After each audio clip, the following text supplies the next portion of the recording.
Assalamualaikum warahmatullahi wabarakatuh, Tribuners. Puasa-puasa kita mencari apa? Berkah. Alhamdulillah, bersama saya Rio Maniahi Dan saya Rizky Fadriani. Marhaban ya Ramadan, hari ke-9.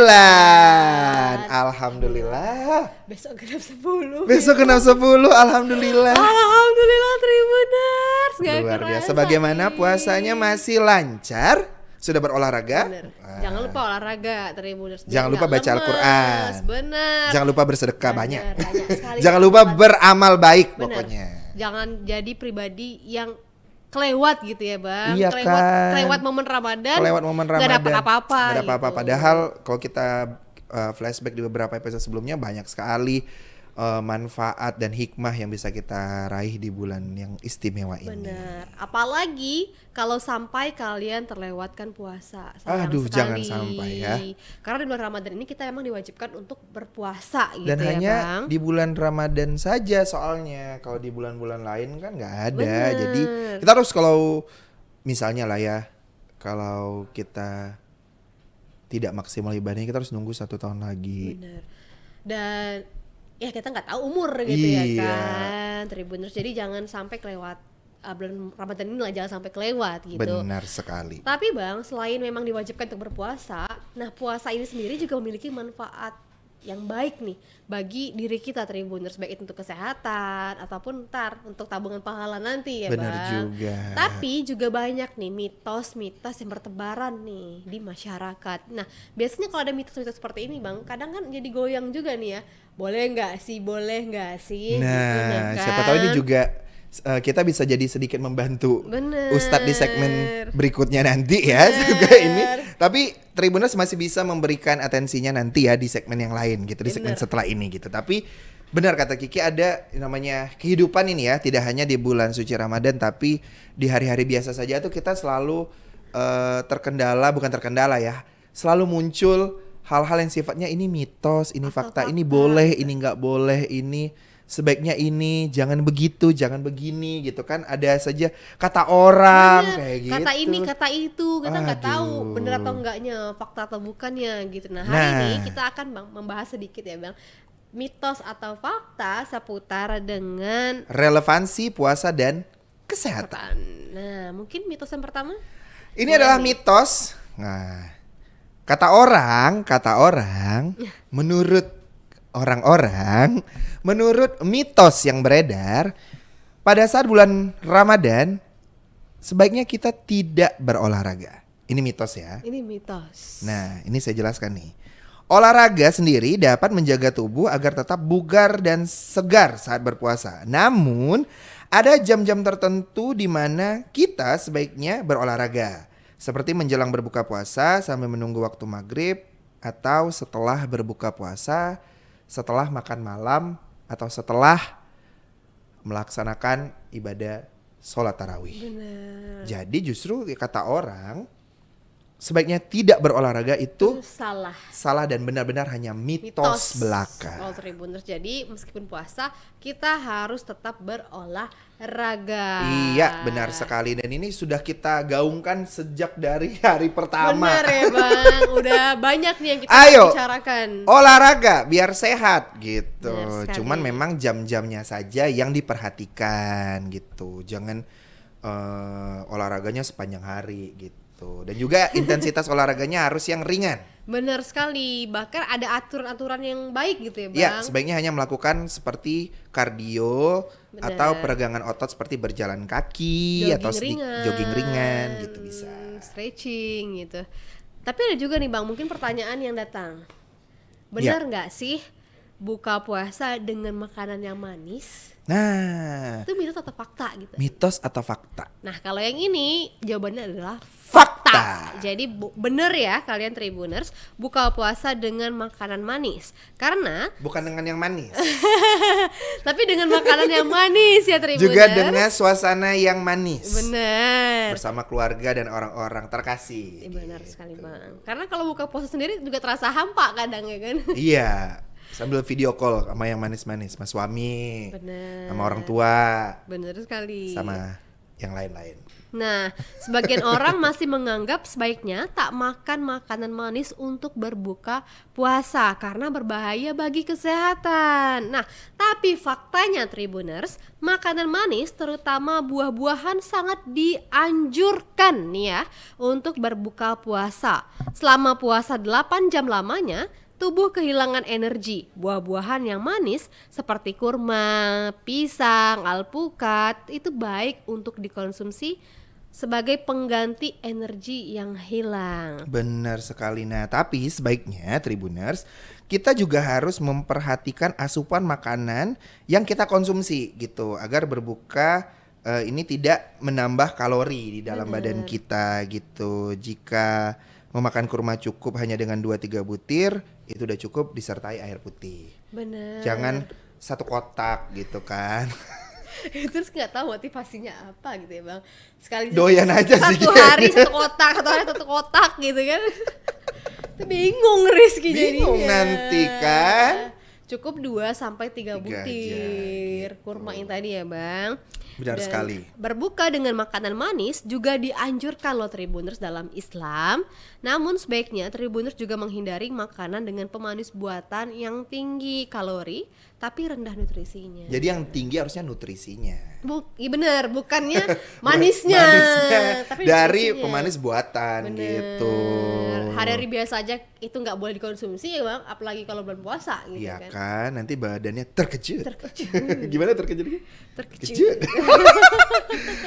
Nah, itulah faktanya tadi. Dan juga ada, ini Ki, kita baca dulu aja ya. Ini statement yang beredar di kehidupan kita, ya. Makan banyak saat sahur supaya tidak lapar. Wah, sebaiknya tidak makan terlalu banyak saat sahur maupun saat berbuka. Makan banyak dalam satu waktu dapat meningkatkan resiko terkena obesitas hingga diabetes. Jadi headline-nya adalah makan banyak saat sahur supaya tidak lapar. Nah itu mitos atau fakta? Ya, gimana Tribuners? Ada yang bisa menjawab? Nah mungkin juga terjadi ya bang, mungkin banyak juga nih Tribuners di rumah. Apakah sempat terlintas di pagi? Aku akan makan sebanyak-banyaknya agar tidak lapar pada saat puasa.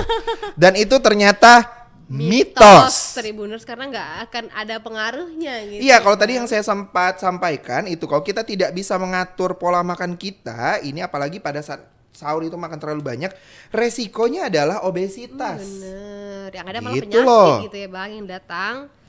Hingga diabetes.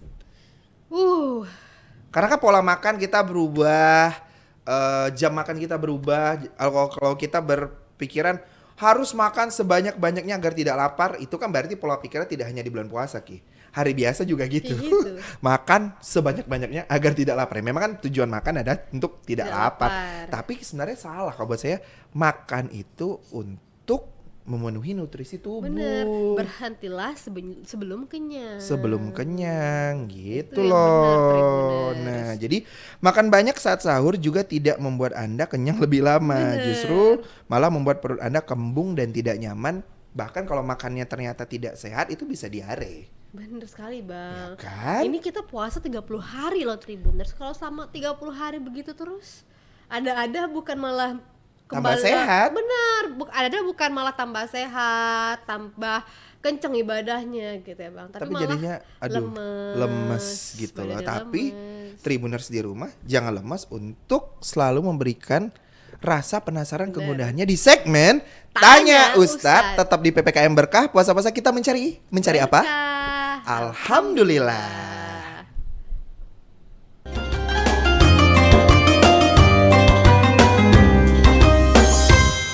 Assalamualaikum Kak. Waalaikumsalam. Dengan kakak siapa namanya nih? Debbie. Oke Kak Debbie. Di bulan puasa nih Kak, ada nggak yang mau kakak tanyakan seputar puasa nih Kak? Ada sih. Pertanyaannya, apakah berenang bisa membatalkan puasa? Oke. Untuk jawaban lebih jelas, mari kita dengar jawaban dari Pak Ustadz ya Tribuners.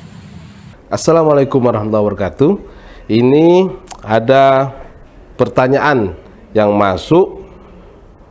Bagaimana hukumnya puasa bagi seseorang yang melakukan aktivitas renang? Oke. Orang yang berpuasa melakukan renang. Nah, renang sendiri sebenarnya tidak jadi masalah. Renang itu salah satu olahraga yang dianjurkan oleh baginda Nabi Muhammad SAW. Jadi ada olahraga, salah satunya adalah olahraga renang. Renang itu bagus itu. Tetapi masalahnya ketika dilakukan di saat orang itu berpuasa, batal apa tidak? Kalau selama dia berenang, ya, air itu tidak masuk ke hidung, tidak tertelan di mulut, begitu kan? Nah, itu tidak jadi masalah.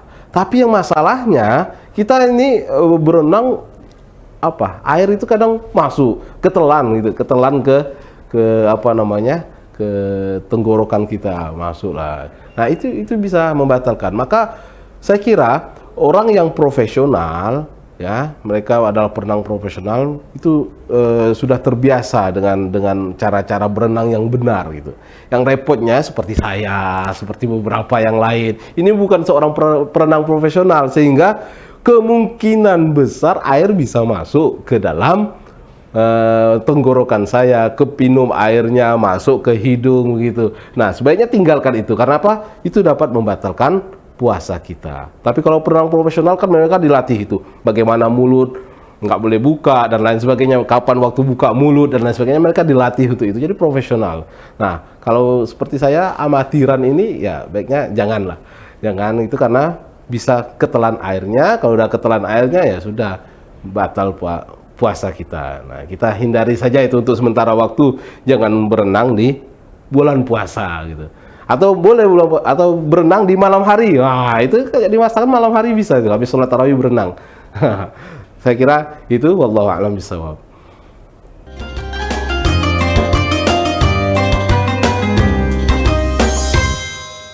Puasa-puasa kita mencari apa? Berkah. Alhamdulillah, bersama saya Rio Maniahi. Dan saya Rizky Fadriani. Marhaban ya Ramadan. Dah sudah terjawab, mitos fakta terjawab. Bener. Nih, pertanyaan dari teman-teman di rumah juga udah terjawab sama Saya tes Ustaz Kiki nih. lagi nih ya. Ih, ngeri Rizky ini ya, Bang. Sebaiknya di bulan puasa ini kita tidak berolahraga, mitos fakta. Itu mitos. Mitos. Karena Terus. memang kita harus berolahraga meskipun Setuju. puasa. Ini mitos atau fakta? Buka puasa dengan makanan yang manis-manis. Itu fakta dong, apalagi dengan orang yang manis ya. Tapi harus yang orang yang memang gimana tuh yang manis? Yang keluarga. Yang keluarga. Ataupun memang sama pasangan yang halal ya Tribuners, Ya. suami atau istri di Gitu. rumah, bareng Benar, keluarga benar, juga. benar. Itu yang manis-manis, momennya Bang yang manis. Momennya yang manis. Bener. Terakhir nih, makan banyak saat sahur supaya tidak lapar. Mitos atau fakta? Itu mitos ya Tribuners, Mitos. karena tidak ada gunanya kalian makan banyak-banyak ketika sahur ya Bang. Iya, karena juga bisa mengakibatkan obesitas dan diabetes. Gitu loh. Dan Tribuners tadi yang sudah bertanya, kami juga bantu untuk mitos dan faktanya. Tadi juga sudah bertanya dan sudah dijawab oleh Ustadz. Terima kasih Ustadz yang selalu setia memberikan jawaban kepada para Tribuners yang selalu haus akan Rasa penasaran, rasa gitu ya, Bang. Ingin tahu gitu ya. Ingin tahu tentang apa ya istilahnya ibadah-ibadah atau misalnya apa sih yang harusnya saya lakukan selama bulan suci Ramadan ataupun sebagai umat Islam. Benar Gitu. sekali. Menjelang nih Ki. Benar nih, kalau udah habis momen tanya Ustadz ya Bang. Menjelang Menjelang tausiah. Menjelang tausiah. Ini kita Tapi menjelang sebelum tausiah. menjelang tausiah nih mau buka puasa pakai apa nih Ki? Kalau Rizky sih kayaknya hari ini Rizky pengennya blodar ya Bang. Aduh. Blodar anget-anget gitu ya kan. Nah apalagi kalau dicocol ke Teh manis. teh manis ataupun Teh hangat ya tapi ya. Iya, teh hangat ataupun kopi. Kopi. Iya, Nah, benar. itu kayaknya nikmat sih Bang. Tapi secukupnya ya. Secukupnya Tribuners, nggak boleh Dan berlebih. blodar ini kan biasanya ini dinikmati masyarakat di Kota Pontianak untuk sarapan. Bener. Tapi karena kita tidak bisa sarapan, kita ganti aja lah buat buka puasa ya Ki. puasa. Enak tuh blodar tuh, aduh. Ini kalau abang nih apa nih? Kurang lebih sih kayaknya, cuman kalau saya lebih soft teksturnya, saya pengen just tip saya Ki. Oke. Jauh kayaknya nih kalau ada just tip nih ya Bang. Just tip. Soalnya kalau mau rasanya yang benar-benar otentik memang agak harus effort gitu buat membeli yang satu ini gitu. Bolu Singkawang. Wow, jauh. Jauh. Udah nyampe belum nih kira-kira? Udah jam nyampe, segini? kebetulan ada keluarga yang datang ke Pontianak. Oh, sekalian nitip gitu Jadi ya, sekalian Bang. nitip gitu. Soalnya kalau mau ke sana kan masih kerja, masih beraktivitas kan, jadi kayak agak kekurangan waktu. Jadi saya just tip aja. Dan apalagi sampai ke sana belum tentu dapat. Iya kan? Bang. Soalnya hari biasa aja tuh harus antri Bener. gitu kan. Jadi nikmat sekali bulan Ramadan di hari ke-9 ini dikasih rejeki bisa menikmati bolu Singkawang bersama keluarga. Dan Rizky juga tahu nih Bang, mungkin ada nih yang ditunggu-tunggu sama Tribuners. Apa tuh? Tausiah dong. Tausiah yang tidak kalah nikmatnya dengan blodar dan juga bolu Singkawang yang akan dihadirkan oleh Ustadz dan Ustazah dari IAIN Pontianak, Kalimantan Barat. ya, jadi di PPKM Berkah kami menghadirkan tausiah dari 30 Ustadz dan Ustazah IAIN Pontianak Kalimantan Barat. Jadi setiap harinya akan berbeda. Dan juga terus saksikan PPKM Berkah program spesial Ramadan Tribun Pontianak bersama saya Rio Maniahi. Dan saya Rizky Padriani. Puasa-puasa kita mencari apa? Berkah. Alhamdulillah. Wassalamualaikum warahmatullahi wabarakatuh.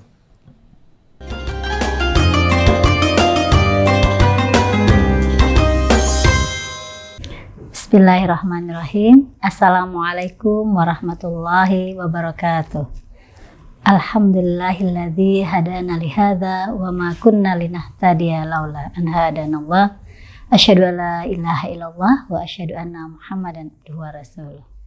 Alhamdulillah, Tribuners yang dirahmati oleh Allah, di hari bulan puasa Ramadan ini selalu Allah berikan kesehatan kepada kita sehingga kita selalu bisa menikmati rahmat Allah dengan keberkahannya di bulan Ramadan ini. Pada hari ini saya akan menyampaikan sedikit tentang relevansi puasa untuk kesehatan. Di sini kita tidak hanya melihat bagaimana kesehatan fisik itu saja, tapi kesehatan psikologis juga bagaimana berdampak dari akibat berpuasa. Puasa adalah perisai yang disebutkan dalam hadis Bukhari Muslim radhiyallahu anhu berkata, Rasulullah bersabda, puasa adalah perisai, maka janganlah berkata jorok atau berkata yang membuat diri kita bersifat bodoh. Maka apabila ada orang yang mengajak berkelahi atau mencaci maki, maka katakanlah, saya sedang berpuasa. Nah, dari situ kita lihat bahwa puasa itu tidak hanya bagaimana kita menahan makan dan minum, tetapi puasa itu juga bisa mengendalikan diri kita, bisa mengendalikan apa-apa yang menjadi hawa nafsu kita. Dengan berpuasa, maka kita akan juga sehat, tidak hanya fisik, maka sehat juga secara psikologis. Luqman Al-Hakim berkata kepada anaknya, wahai anakku, apabila perut besarmu telah penuh oleh makanan, maka pikiranmu membeku dan hatimu akan menjadi malas serta aktivitasmu akan menjadi sangat mudah untuk tidak bergerak. Nah, dari hal tersebut, bagaimana pesan Luqman Al-Hakim berkata kepada anaknya bahwa kita harus mengurangi makan, jangan berlebihan dan jangan terlalu kenyang. Nah, di situ adalah bagaimana hikmah untuk kita memberikan bahwa puasa ini adalah salah satu hal yang harus sebenarnya terus dilakukan oleh kita untuk menjaga kesehatan kita. Kita ketahui bahwa bagaimana orang misalnya mau akan dioperasi juga berpuasa sebelumnya. Ada ilmuwan ahli jiwa namanya Coates di Amerika Serikat melakukan penelitian atau melakukan eksperimen kepada pasien-pasien yang mengalami gangguan jiwa, dan ternyata puasa ini tidak hanya mengobati orang-orang yang mengalami gangguan jiwa, namun juga akan bisa mengobati pasien-pasien yang mengalami insomnia. Jadi yang susah tidur maupun yang rendah diri atau tidak confidence. Nah, puasa ternyata dapat memberikan dampak positif bagi kenyamanan diri seseorang. Nah, di sini kita bisa tahu bahwa berpuasa tidak hanya kita menahan makan dan minum, tapi juga bisa mengendalikan kontrol diri. Nah, dalam psikologi, mengontrol diri yang disebut dengan self control itu menjadi bagaimana kita bisa menahan diri kita dari berbuatan hal-hal yang tidak baik maupun membuat hal yang tidak menyenangkan bagi orang lain. Puasa itu sebenarnya adalah rahasia hambanya dengan Allah. Jadi tidak perlu orang lain tahu. Kenapa? Karena banyak sekali manfaat puasa. Yang pertama adalah kita disiplin. Tadi harus berpuasa itu kita harus sahur dulu. Jadi disiplin waktunya. Berbuka pun tidak sembarangan. Tidak bisa kita mau buka jam 4. Ada waktunya bagaimana sebelum fajar itu sampailah nanti terbenam matahari. Nah, selain itu juga ternyata puasa membuat pribadi yang jujur. Karena dia tidak mungkin masa dia minum sembarangan. Nah, itu artinya karena tadi puasa itu adalah ibadah batiniah antara hambanya dan Allah, dan hanya Allah lah yang tahu bagaimana interaksi itu yang terjadi dalam kehidupan sehari-hari. Puasa banyak sekali manfaatnya. Selain puasa menjadi mengontrol diri kita, hasil penelitian dilakukan di Fakultas Psikologi yang ada di Indonesia, salah satu universitas yang ada, bahwa mengatakan puasa itu sangat punya hubungan dengan namanya kepekaan sosial. Nah, pekaan sosial itu adalah salah satunya empati. Bagaimana kita merasakan juga menahan nafas, menahan lapar, haus, dan kita bisa merasakan bagaimana kalau di luar Ramadan banyak sekali orang-orang yang mengalami kondisi ekonomi sangat terpuruk dan mungkin makan pun sangat kurang sekali. Dan bagaimana kita lihat saudara-saudara muslim kita di luar sana yang sangat susah sekali untuk mendapat makanan. Nah, puasa ini juga melatih kita untuk kepekaan sosial, melatih berempati, melatih kontrol diri sehingga semua itu bisa dapat dimaksimalkan dalam kehidupan sehari-hari. Dengan berpuasa, manusia dapat dibimbing secara rohaniah, secara nafsunya untuk melakukan amal-amal yang baik, untuk menguatkan pikirannya, untuk menjadi hamba yang bertakwa. Karena kita tahu bahwa dari akhir orang-orang yang berpuasa adalah bagaimana dia mencapai ketakwaannya. Ketakwaan adalah nilai yang paling tinggi yang akan membedakan manusia lain dengan yang lainnya. Karena bertakwa itulah adalah hamba-hamba yang sangat dirindukan oleh Allah. Nah, saudara pemirsa Tribuners dimanapun berada, dengan berpuasa ini di bulan Ramadan, semoga Allah terus menjaga kita dengan kondisi sekarang yang paling berharga adalah sehat. Dan berpuasa akan menyehatkan kita tidak hanya secara psikologis, tetapi juga secara mental. Tribuners yang dirahmati Allah, semoga apa yang saya sampaikan ini dapat bermanfaat dan juga hal-hal kecil terus mengingatkan kita untuk melaksanakan hal-hal yang lebih baik lagi. Dan semoga Allah terima bulan puasa ini dengan ridhonya dan Allah menerima segala amal ibadah kita, pahala kita di bulan suci Ramadan ini. Billahi taufiq wa hidayah. Wassalamualaikum warahmatullahi wabarakatuh. Assalamualaikum warahmatullahi wabarakatuh. Tiada bulan seagung ini, tiada bulan semulia ini, tiada bulan seberkah ini. Ramadan penuh berkah dan maghfirah. Marhaban ya Ramadan. Saya, Dr. Harrison M. Kes, Sekretaris Daerah Provinsi Kalimantan Barat, beserta istri, mengucapkan selamat menunaikan ibadah puasa 1443 Hijriah. Wassalamualaikum warahmatullahi wabarakatuh. Puasa-puasa kita mencari apa? Berkah. Alhamdulillah.